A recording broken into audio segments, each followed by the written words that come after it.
Toute l'actualité politique et parlementaire, c'est le journal de 19h de Public Sénat. Bonsoir à tous. Voici les titres de ce mercredi. Vague d'émotions et de protestations après l'assassinat d'un opposant aux islamistes au pouvoir en Tunisie. Des heurts signalés ce soir à Tunis où les manifestants ont érigé des barricades. Obliger les jeunes médecins et les spécialistes à s'installer l'espace de quelques années dans les déserts médicaux. Les mesures choc préconisées par le sénateur centriste Hervé Maurey, qui sera notre invité. Les journaux nationaux, une nouvelle fois absents des kiosques ce matin, de plus en plus désertés, ces kiosques par les lecteurs, tentés par ailleurs par le numérique. La CGT porte-t-elle le coup de grâce à force de grève à répétition? Débat ouvert dans le 19h avec Marc Norguez du syndicat du livre CGT. Avec lui également Francis Morel, le PDG des Échos. Jacques Legendre, le sénateur UMP du Nord, sera également avec nous. Il s'appelait Chokri Belaïd. Cette figure de l'opposition laïque a été tuée aujourd'hui par balle en Tunisie. Ses supporters accusent le parti islamiste Ennahda. Cet assassinat fait suite à une série de signaux inquiétants dans le premier pays à avoir vécu le printemps arabe il y a tout juste 2 ans. Sinon, Simon Barbarie. Comme un symbole. À Sidi Bouzid, la ville qui a vu naître la révolution de Jasmin, une foule en colère tente d'assiéger le commissariat principal. La Tunisie s'est réveillée sous le choc. Chokri Belaïd, figure de l'opposition tunisienne, a été assassiné en bas de chez lui ce matin. À Tunis, quelques heures à peine après l'annonce de sa mort, des milliers de manifestants dénonçaient un crime commandité par les dirigeants du parti islamiste au pouvoir, Ennahda. Barricades, tirs de lacrymogènes, la capitale était cet après-midi le théâtre d'affrontements entre la foule et les forces de l'ordre. Vous êtes devant une responsabilité historique. Le peuple tunisien est devant une responsabilité historique. Il ne faut pas seulement manifester pour un quart d'heure et pleurer sur les ruines. Nous exigeons une rébellion civile complète. À Strasbourg, devant le Parlement européen, le président tunisien Monsef Marzouki affiche sa détermination. Et aujourd'hui, cet odieux assassinat d'un leader politique que je connais bien, qui a été pour moi un ami de longue date, Chokri Belaïd, cet assassinat politique aujourd'hui même, sachant qu'aujourd'hui j'allais m'adresser à vous, c'est une menace, c'est une lettre envoyée mais qui ne sera pas reçue. Nous refusons cette lettre, nous refusons ce message et nous continuerons d'abord à démasquer les ennemis de la révolution. Le Premier ministre tunisien Hamadi Jebali, membre du parti Ennahda, a lui dénoncé un acte terroriste contre toute la Tunisie. La mort de Chokri Belaïd plonge le pays dans une crise politique. 4 formations d'opposition ont annoncé aujourd'hui leur retrait de l'Assemblée nationale constituante, repoussant ainsi la tenue de nouvelles élections. Un appel à la grève générale a aussi été lancé pour demain. En France, gauche et droite se proclament ce soir consternés par cette mort qui fait suite, on l'a rappelé, à de nombreuses intimidations islamistes. Jean-Pierre Bel, le président du Sénat, se dit inquiet du développement de la violence politique en Tunisie. De son côté, Jean-François Copé s'interroge sur l'opportunité dans ce contexte, donc, pour François Hollande, de se rendre en Tunisie le mois prochain. Le chef de l'État a fait état à Strasbourg hier de cette visite prochaine. François Hollande qui confirme aujourd'hui que le contingent français au Mali devrait diminuer à partir de mars, mais il convient que la force africaine se déploie d'ici là. À l'heure de la guerre de tranchées à l'Assemblée nationale, le Sénat poursuit ses auditions sur le mariage gay, 2e journée au cours de laquelle la question de l'adoption a été abordée par les pour et par les contre. Compte rendu avec Nathalie Guillouard. On parle de bouleversement de la famille, de bouleversement de la filiation sociale avec le projet du mariage pour tous. Au Sénat, auditionné aujourd'hui, le porte-parole de la LGBT ne parle lui que de droits supplémentaires pour les couples de même sexe. Il ne s'agit pas de supprimer la filiation biologique, si je puis dire, mais simplement d'ouvrir l'adoption à des couples homosexuels et d'ouvrir le mariage à des couples homosexuels. Donc les conséquences et les incidences pour demain seront nulles pour les couples hétérosexuels et pour les familles hétéroparentales existantes. Le besoin de légiférer sur les familles homoparentales est important pour cette délégation, car au quotidien, ces couples peuvent rencontrer des situations complexes, comme l'accès au dossier médical de l'enfant. On va demander à la personne qui prend connaissance, et vous êtes de la famille, madame? Si vous répondez oui et qu'on insiste un peu, et qu'on s'aperçoit que non, légalement, vous n'en êtes pas, puisque vous n'êtes pas la mère. Mais la mère a déjà appelé. Oui, mais je suis la deuxième mère. La deuxième mère. Et on ne vous donne pas l'accès aux informations. C'est aussi bête que ça. L'association La Voix de l'Enfant est quant à elle réservée sur la question de l'adoption. Ni pour ni contre, elle considère surtout que depuis le début des débats, l'enfant est mis de côté. Aujourd'hui, on a l'impression que l'on a un texte et que demain, on va parler de la famille et qu'après-demain, on va parler de la bioéthique et donc de la PMA. Donc on a de nouveau saucissonné l'enfant. Et La Voix de l'Enfant demande qu'on reprenne l'enfant dans sa globalité et qu'on le remette au cœur du débat. Plus que le mariage pour tous, c'est surtout la question de l'adoption qui fait débat. Demain, c'est au tour des associations familiales d'être auditionnées par le Sénat. Nouveau rejet au Sénat du bonus-malus sur l'énergie. Le texte remanié a à nouveau trouvé contre lui les sénateurs communistes, UMP et centristes de la Commission des affaires économiques. La philosophie de cette proposition de loi est de moduler la facture d'électricité en fonction de la consommation dans chaque ménage. Cela pour encourager la sobriété énergétique. L'espoir aurait été de courte durée pour les salariés de Petroplus, puisque aucune des offres de dernière minute n'est recevable en l'état, selon les administrateurs judiciaire de la raffinerie. Le manque de garantie financière est évoqué, mais ce soir, Arnaud Montebourg ne s'avoue toujours pas vaincu. Le ministre du redressement productif considère que ces offres ont besoin d'être finalisées. On s'est disputé sur un mot aujourd'hui au Sénat lors du débat sur le contrat de génération, tutorat, ou comment l'idée à la base de l'échange de compétences entre un jeune et un senior a donné lieu à une bagarre sémantique, alors que le texte va être néanmoins adopté ce soir. Sandra Cerquera. Alors que les débats sur le contrat de génération s'achèvent au Sénat, la droite cherche la faille et dénonce une dénaturation du texte. Pour l'UMP, le mot tutorat aurait disparu au profit du mot référent. Le projet de loi ne serait plus fidèle à la promesse de campagne de François Hollande. Le référent ne sera absolument pas, à la limite, il ne sera pratiquement jamais justement le senior. Donc maintenant, c'est un lien comptable entre le senior et le jeune. C'est ce que nous dénonçons, puisque le lien intergénérationnel était une bonne idée, une transmission des savoirs, une transmission d'expérience qui n'existe plus aujourd'hui. À gauche, on assure que c'est bien le référent senior qui va assurer la transmission des savoirs. Et que si dans certains cas la mission est assurée par un autre salarié, cela ne change en rien l'objectif du texte, embaucher un jeune en CDI et maintenir un senior dans l'emploi. L'opposition ne peut pas dire que cet accord national interprofessionnel n'est pas intéressant parce qu'il a été signé par l'ensemble des partenaires, dont le MEDEF. L'opposition se cherche des arguties pour justifier le non-vote de ce texte.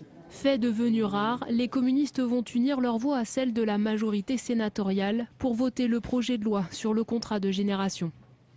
Et le Sénat a déjà voté l'article 1 de ce projet de loi, créant donc le contrat de génération, et l'ensemble du texte devrait être adopté dans la soirée. La mort du sénateur UMP René Vestry, maire de Saint-Jean-Cap-Ferrat, une personnalité de la Côte d'Azur. René Vestry avait 74 ans. Il était encore présent au Sénat hier, lors des auditions sur le mariage gay.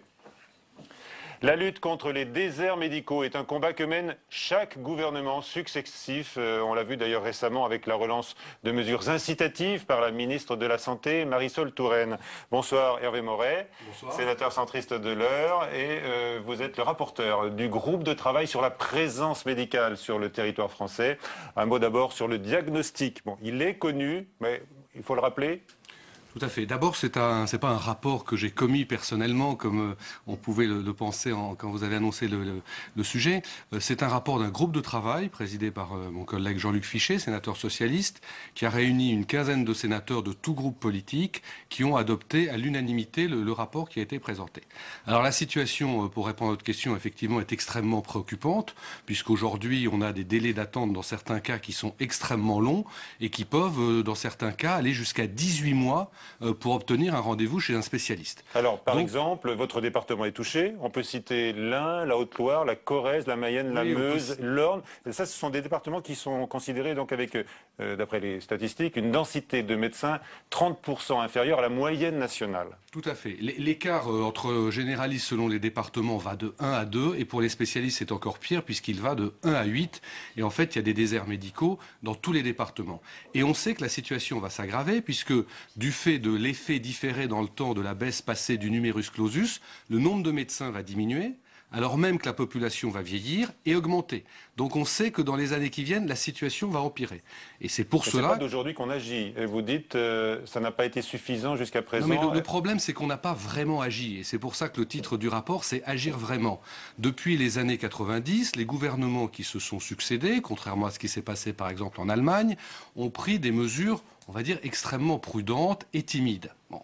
Et donc, on est resté dans des mesures incitatives dont on mesure mal le coût et les effets. Même la Cour des comptes, si elle a pu pointer certains dispositifs qui sont inefficaces et très coûteux, n'a pas réussi à évaluer globalement ces dispositifs qui se superposent parce qu'il y a des aides de l'État, il y a des aides de la Caisse d'assurance maladie, il y a des aides des collectivités locales. Bref, tout ça coûte très cher et on voit bien que c'est pas efficace. La preuve en est, c'est que la situation ne fait que s'aggraver. Donc, vous décidez, enfin, comme rapporteur de ce groupe de travail, d'endosser la responsabilité d'une sorte de révolution, j'ai envie de dire, avec des mesures coercitives. On y vient tout de suite, là, oui, Hervé Maurey. Sur les médecins, sur les spécialistes, sur les étudiants en médecine. J'y viens, oui, absolument. Nous proposons d'ailleurs, globalement, nous proposons 16 mesures. Donc il n'y a pas que les 3 mesures auxquelles vous faites référence, parce qu'on veut aborder les choses globalement, sur la formation des futurs médecins qui est à revoir. Sur la responsabilité des élus aussi. Sur l'approche territoriale pour une meilleure prise en charge des problématiques de santé. Sur un véritable audit concernant les aides incitatives dont je parlais. Et sur une meilleure régulation des professionnels de santé. Parce que je vous signale qu'il y a aujourd'hui déjà un grand nombre de professionnels de santé qui sont régulés. C'est bien sûr le cas des pharmaciens, c'est le cas des infirmières, c'est le cas des masseurs kinésithérapeutes, c'est le cas des sages-femmes, c'est le cas des chirurgiens dentistes, c'est le cas des orthophonistes. Et ces professions qui sont régulées depuis environ les années 2008, d'abord sont plutôt pas mécontentes du tout d'être régulées. Et ensuite, on s'aperçoit en regardant ce qui se passe avec les infirmières que ça marche. Oui, alors pour les médecins quand même, il faut rappeler tout de suite qu'ils sont très attachés à leur liberté d'installation. Et là, vous voulez vous y attaquer très concrètement, il faut dire comment maintenant, pour les généralistes. Alors dites-nous ce que vous préconisez pour les généralistes. Mais toute liberté doit être régulée. Il n'y a pas un système où les libertés ne sont pas régulées. Pour les généralistes, de quelle manière on propose d'étendre ce qui existe déjà pour les professionnels de santé que j'ai cités, c'est-à-dire qu'un médecin qui veut s'installer dans une zone où il y a déjà beaucoup de médecins, ce qu'on appelle une zone surdotée, il le peut, il en a le droit, mais il n'est plus conventionné. C'est un système qui existe aussi en Allemagne depuis les années 90. Donc voilà ce qu'on propose pour les médecins généralistes. Ça n'a rien de révolutionnaire, ça existe en Allemagne et ça existe en France pour de nombreux professionnels de santé. Ensuite, pour les spécialistes, on observe qu'il y a des départements dans lesquels il n'y a plus aucun spécialiste, avec de véritables problèmes de santé publique, avec des hôpitaux qui sont obligés de faire appel à des médecins étrangers, avec des problèmes que ça pose en termes de langue, de maîtrise de la langue et donc de compréhension entre le médecin et le patient, des problèmes de reconnaissance de diplôme. Donc là, on propose que dans ces départements, dès lors que l'Agence régionale de santé a constaté un manque avéré de spécialistes, qu'il y ait des jeunes diplômés spécialistes qui viennent soit à temps plein, soit à temps partiel, de manière à satisfaire les besoins en spécialistes. C'est-à-dire qu'un jeune pourrait soit faire le choix de venir à temps plein dans une ville chef-lieu de département, soit de faire, j'allais dire, un mi-temps entre le CHU dans lequel il travaille et il faut bien s'entendre, Hervé Maurey. Ce sont des contraintes que vous voulez imposer à la fois aux futurs diplômés. Ça s'appelle une régulation. La régulation pour les futurs jeunes diplômés, les généralistes, pour les spécialistes qui seraient obligés de passer 1 an ou 2, par exemple, dans un hôpital sous-doté. Tout à fait, pas forcément à temps plein, ça peut être à temps partiel, il peut être moitié au CHU et puis moitié dans le département. D'accord, donc c'est clair. Encore une fois, des contraintes, une régulation. Encore une fois, ça n'est pas possible de laisser des territoires sans médecins et sans spécialistes. Alors, quand vous attendez 18 mois pour avoir un rendez-vous, il y a des conséquences sur la santé des personnes concernées. J'ai envie de vous poser une dernière question, parce qu'ils vont hurler là, les médecins. Ils vont hurler, vous les entendez déjà. Certains vont vous dire, vous entamez notre liberté d'installation. Vous savez que cette question a été jugée par la Cour constitutionnelle allemande. Parce que dans la Constitution allemande, il y a le principe de liberté d'installation. Et la Cour constitutionnelle allemande a considéré que même si la liberté d'installation est un principe constitutionnel, la notion d'intérêt général doit primer sur tout. L'intérêt général. Mais quand même, dernière question, j'y viens. Certains vont vous dire, mais vous faites un chantage aux études. hein, des futurs journalistes, puisque quand vous dites, quand ils vont entamer leurs études à l'université, hein, il faudra qu'ils sachent qu'ils devront servir dans les campagnes. Non, c'est pas ça qu'on dit. On dit qu'il faut les prévenir que ça pourrait arriver. Parce qu'un grand argument, lorsqu'on parle de ce type de dispositif, c'est de dire oui, mais c'est pas possible de le dire à des jeunes qui sont déjà engagés dans un processus d'études qui dure 10 ans. Donc là, on leur dit, sachez que peut-être que ça arrivera. On souhaite que ça n'arrive pas, mais si la situation n'évolue pas positivement, il faudra que ça arrive, on préfère vous le dire. Car il faut agir maintenant, c'est le principe. Agir vraiment, et se soucier enfin de l'intérêt général et uniquement de l'intérêt général. Merci beaucoup Hervé Moret. Donc merci à vous. On va guetter maintenant les réactions dans le corps médical. Il y en aura sûrement. Il y en aura sûrement. On parle maintenant de toute autre chose. Le blocage donc des journaux parisiens, absents des kiosques aujourd'hui encore. Les éditeurs ont choisi d'ailleurs de ne pas les imprimer en raison des menaces des salariés de Prestalis qui contestent le plan social engagé dans cette société de distribution. Alors face à suivre, je vous le disais, entre les parties prenantes. D'abord Camilla Campusano qui se demandait si les kiosques et journaux ont encore un avenir après le numérique. Eh bien, ces grèves à répétition éloignent évidemment les lecteurs. Il n'y a pas de journaux Non, monsieur, aujourd'hui, c'est une journée de grève. Encore, dis donc. Encore. Ils en sortent pas. Le ras-le-bol des lecteurs et de ceux kiosquiers, parce que depuis le mois d'octobre, c'est le 30e mouvement social des salariés du distributeur de journaux, Prestalis. C'est la baisse de mon chiffre d'affaires. On nous laisse mourir à petit feu et nous assistons d'ailleurs à la disparition de nombreux points de vente de presse. Une évolution qui n'a pas échappé à ses clients. À force, finissent par mettre en difficulté la presse écrite. Les kiosques sont forcément affectés par voie de conséquence. Un contexte où la mairie de Paris a décidé d'intervenir pour compenser les pertes occasionnées par les grèves l'année dernière. Ce sont des personnages indispensables dans la vie de Paris.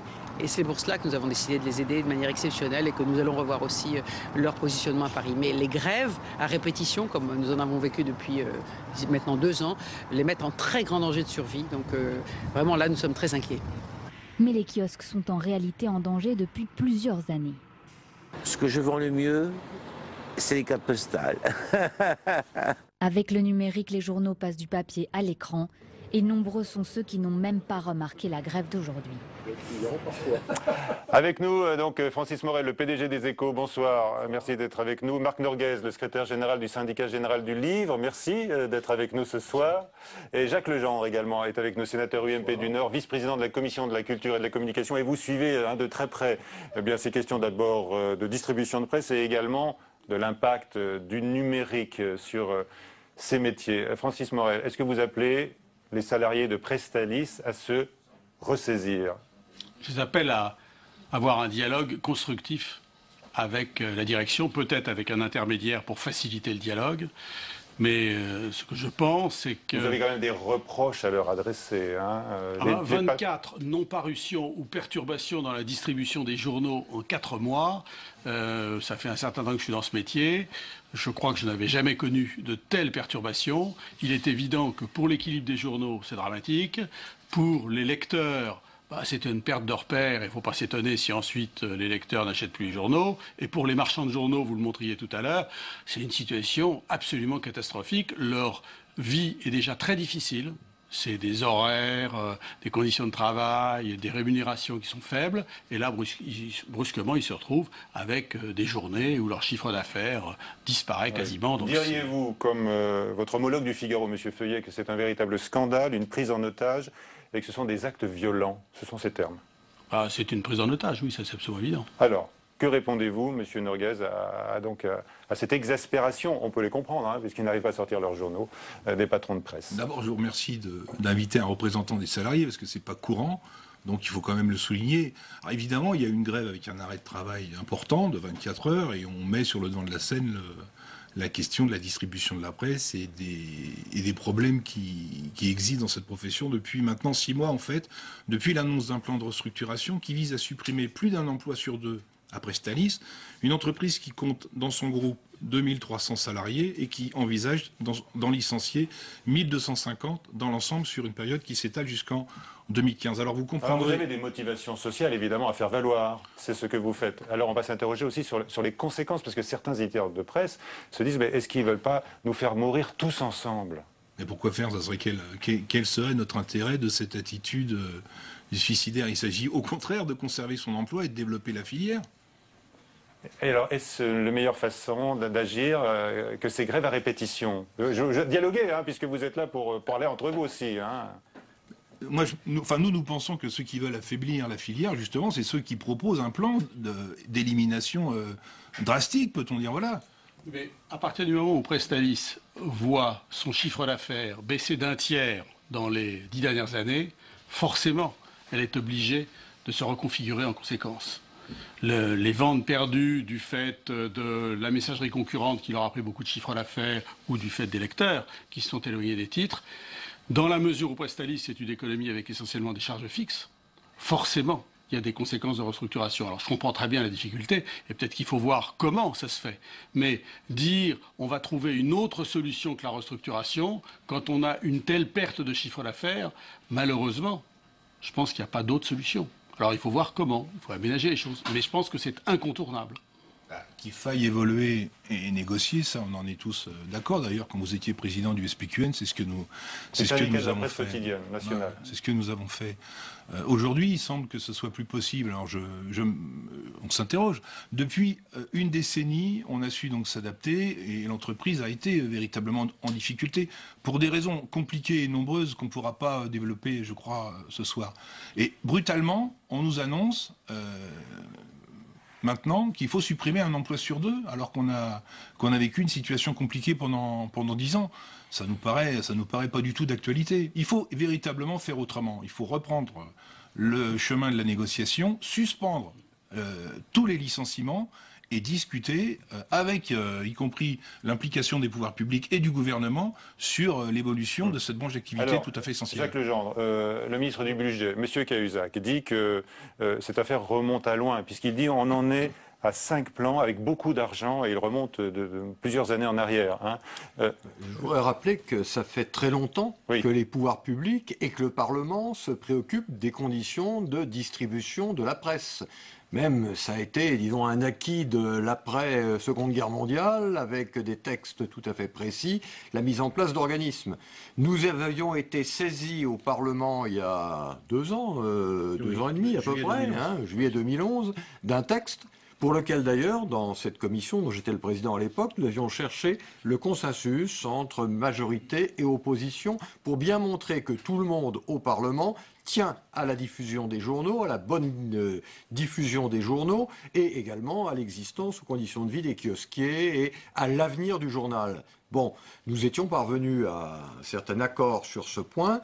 On avait bien senti aussi la fragilité de Prestalis, les rivalités qui peuvent exister aussi dans ce secteur avec d'autres organismes.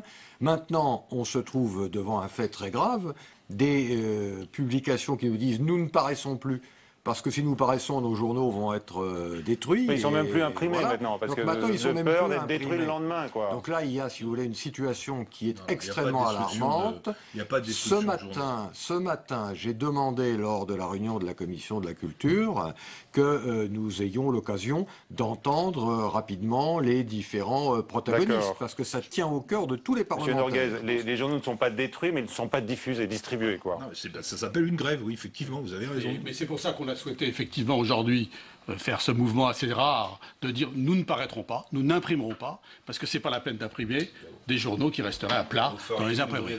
De véritables négociations plutôt que de ne pas imprimer vos journaux. Ce que je pense d'abord, les négociations, elles existent depuis longtemps. Manifestement, elles ne se passent pas très bien, puisqu'elles n'avancent pas. Moi, je pense qu'il faut que les grèves s'arrêtent, que les discussions reprennent, probablement avec un intermédiaire, un tiers extérieur désigné par l'État. Vous seriez prêt, monsieur Norguez, un médiateur? Si on suit pas le plan social, oui. Puis, de toute façon, le médiateur va reprendre le dossier et va voir ce qu'il faut faire. Monsieur Norguez, il faut d'abord qu'il y ait arrêt des grèves. Vous allez pouvoir répondre que les conditions de ce plan social sont favorables pour certains salariés, et notamment on dit que les indemnités sont 10 fois supérieures à celles qui sont prévues dans le Code du travail. Est-ce le cas? Non, moi je participe aux négociations quand même, mais je vous assure que pour l'instant, j'ai pas du tout ces informations. C'est des choses qu'on raconte peut-être dans les couloirs pour se rassurer entre soi, mais la réalité, c'est pas ça. C'est bien des licenciements, des gens qui vont aller dehors, donc en dehors de l'entreprise, et qui vont suivre les fils de Pôle emploi. Mais est-ce que vous n'avez pas l'impression de vivre... C'est la première fois dans cette profession. C'est pour ça que la réaction est si déterminée. L'histoire sociale de la CGT du livre est longue. Est-ce que vous n'avez pas l'impression de mener peut-être votre dernier combat, puisque maintenant les lecteurs, ils n'ont plus le réflexe d'aller dans les kiosques, et ils basculent peut-être de plus en plus, heureusement pour les journaux, parce que c'est une source de revenus, sur le numérique. Et là, vous n'avez plus de prise. Pourquoi pas? Vous savez, on fait des adhésions tous les jours, y compris de jeunes qui travaillent dans le domaine de la communication et qui travaillent sur Internet. Heureusement. Je crois qu'il y a un vrai problème. Il faut se demander si on n'est pas en train de tuer le journal papier. Je ne dis pas que c'est la faute de celui-ci ou de celui-là. Je dis que le constat, c'est qu'il y a un risque de disparition du journal papier. Je crois que quand il y a un conflit comme celui-là, et compte tenu de ce que ça représente au niveau de la liberté de la presse et de la liberté d'expression, il n'est pas scandaleux que l'État s'en mêle, et moi je comprendrais tout à fait qu'on nomme, et qu'on nomme le plus vite possible, un médiateur. On vient de vivre... Que pensez-vous du préalable, de la suspension du plan social? Qu'est-ce que vous en pensez, vous? Je pense qu'il appartient à l'État, avec ceux qu'il représente, d'appeler les différents acteurs à sortir de cette situation par une négociation rapide. Il y a eu un autre bras de fer récemment, ça a été entre Google et puis la presse, et on voit qu'avec une intervention de l'État, il a abouti à quelque chose. Et bien là, je pense qu'on doit pouvoir aboutir à quelque chose aussi. Il faut absolument y arriver. Je pense que c'est un excellent exemple, effectivement. Les oppositions entre Google et les éditeurs étaient extrêmement difficiles, dures. Grâce aux médiateurs, on en est sorti, on a trouvé un bon accord. Je pense que sur la presse, il faut qu'on fasse ça, que les hostilités s'arrêtent et qu'on ait une discussion avec un tiers, comme vous le suggérez, monsieur le sénateur, pour pouvoir avancer et sortir d'un conflit qui n'a pas de sens. Monsieur Norgazi, un dessin terrible à la une du Monde, consultable sur Internet aujourd'hui uniquement, on peut l'acheter. C'est un dessin de Plantu, évidemment, on voit un bras coupé qui tient un stylo plume. Il y a marqué en haut « Charia, non, distribution de la presse ». C'est terrible comme dessin. Oui, mais malheureusement, Plantu, dans les périodes que nous connaissons, commet ce genre de dessin. C'est dommage, il a beaucoup de talent. Quelquefois, il signe même des dessins pour le syndicat du livre, notamment pour l'anniversaire de l'imprimerie. Ah bon? Et quelquefois, il fait ce genre de trucs. Là, vous l'avez perdu. C'est dommage. Mais c'est ça, les artistes, des fois, c'est imprévisible. Bien, donc vous êtes venu pour nous rappeler que vous étiez inflexible sur les dossiers. Monsieur Morel... Vous seriez d'accord pour participer à des discussions mais bien sûr, c'est ce que nous demandons. Mais évidemment, mais les bases doivent être différentes. Et celle notamment des licenciements doit être levée. Si cette question est suspendue pour nous permettre de travailler sur un véritable projet industriel pour la distribution de la presse, pour réaliser les économies que tout le monde souhaite avoir, nous sommes favorables à la discussion, évidemment, mais c'est ce que nous faisons tous les jours. Oui, Monsieur Legendre, vous avez fait de la prospective en matière de distribution de la presse. Est-ce qu'on peut dire que le journal papier est condamné à terme? Et à quelle échéance? Il y a encore beaucoup de gens qui aiment le journal papier. Il ne faut pas non plus noyer, si je puis dire, ou tuer le journal papier. Mais il doit faire face à des évolutions telles que des conflits comme celui-là doivent être au maximum évités. Et il y a urgence. Et Monsieur Morel, le temps n'est pas encore venu, bien sûr, où les revenus numériques des journaux suffiront à faire vivre des rédactions. C'est quand même ça aussi. C'est exactement ça le problème. Pour la qualité d'un journal, c'est la qualité éditoriale de ses articles. Ça demande un grand nombre de journalistes, des gens compétents. Donc, ça coûte cher. Ça coûte cher. Et ça, il faut, pour l'amortir, avoir à la fois une édition papier et une édition Internet. Et je crois beaucoup à l'avenir des deux.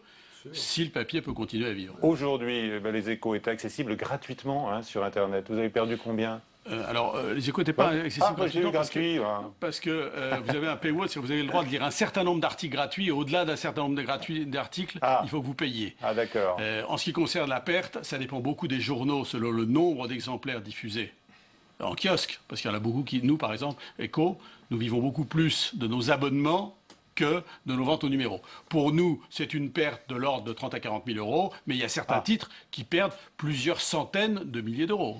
Je rappelle seulement que les salariés grévistes de Prestalis ont perdu une journée de salaire aujourd'hui, sans compter toutes les autres, et dont ils ne sont pas responsables puisqu'ils combattent un plan social qui vise à les éliminer de l'entreprise. Ils ne se battent pas pour une augmentation salariale ou pour une meilleure couverture sociale. Ils se battent pour conserver leur emploi. Et quand ils se battent, ils ne sont pas payés. Merci. Les marchands de journaux ont perdu 24 jours de...